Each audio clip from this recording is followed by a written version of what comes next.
No question, Michael. I think that you've really seen the progression of him recognizing, reading, and the key word I think is anticipating what the offense is trying to do to him, and he's doing a much better job of anticipating the speed of how things are happening, where things are happening, where he has to be, and the recognition. And that's the NBA. The NBA is a complex game when it comes to reading, anticipating.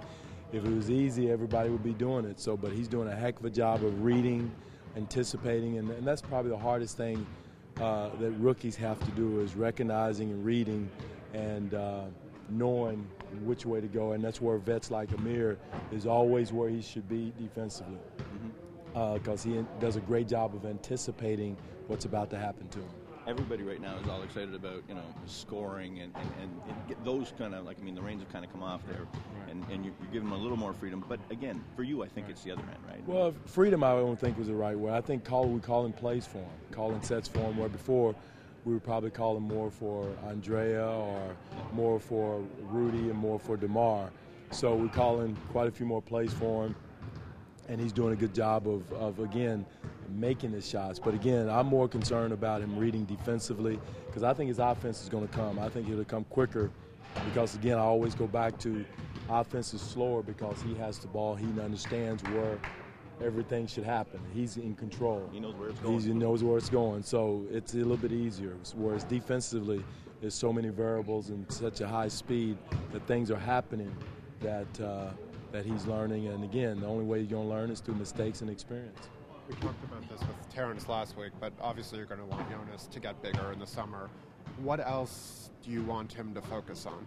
Well, the size. I don't know if you guys watched the free throw situations. And I felt for our guys because every free throw situation we were pushed under the bucket just by the girth of Nene, the girth of Serp, and the girth of their bigs, of Booker. So those are situations where strength and girth and size is a factor. Stronger. That's something I think naturally JV's going to do over the summer. Terrence is the same thing.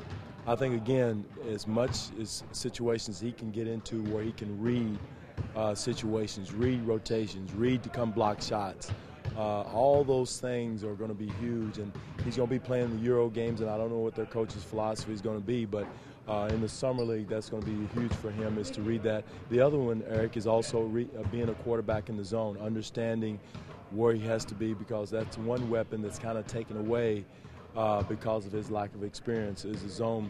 And it's no fault of his, but it just takes experience and know-how as far as the key cog of the zone being the center position. So do you imagine putting a lot of that in for the summer league? No question. We did last summer. We will again this summer. And again, be a lot for him to go out and quarterback, coach guys where to go, communicate the actions that's happening to him. And that's one thing that you say has to improve on. That's one area where he will have to improve on. Because you're very concerned about his defensive ability to quarterback and learn on that end, is game action more important for him than the individual skill development, which is also important, but not to the same level? No, that's true. Doing it. That's why summer league is important. Him getting the experience at the Euro games is also important because games is the only way you can really learn. You can drill it, but until the game action happens or you're in the speed of the game, full speed game, that's where he'll learn. But again, those situations in the summer league and scrimmages this summer is going to be huge for him. How important is his refusal to get frustrated, Bean? Because he talked about the fact that at the beginning of the season he wasn't getting some of the calls, but now a game like last night, he's earned a lot of respect, and he's kept his mouth shut. No question. I think that's come from he's getting the respect of the officials. The officials know who he is now. They know he's a talented young man.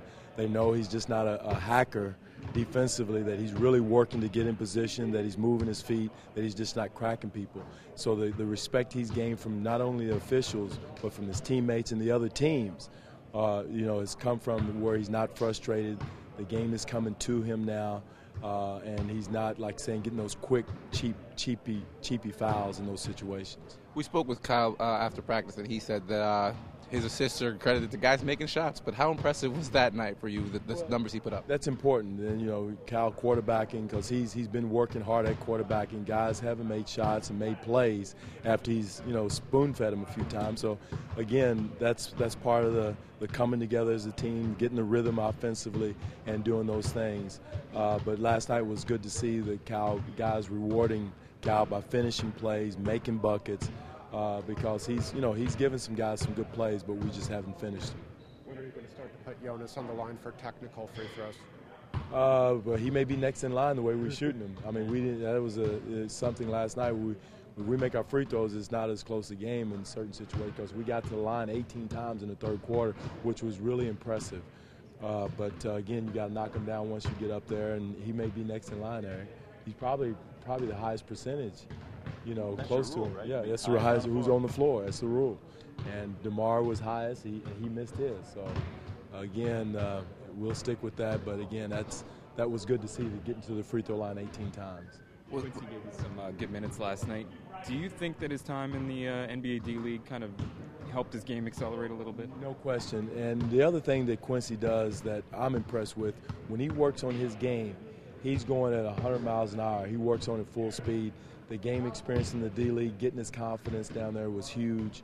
Quincy brings energy, stuff you can't teach.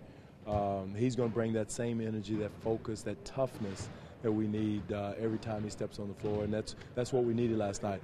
The jump shots were a plus. I mean, that was a plus, but we needed the energy, the defense, the paint.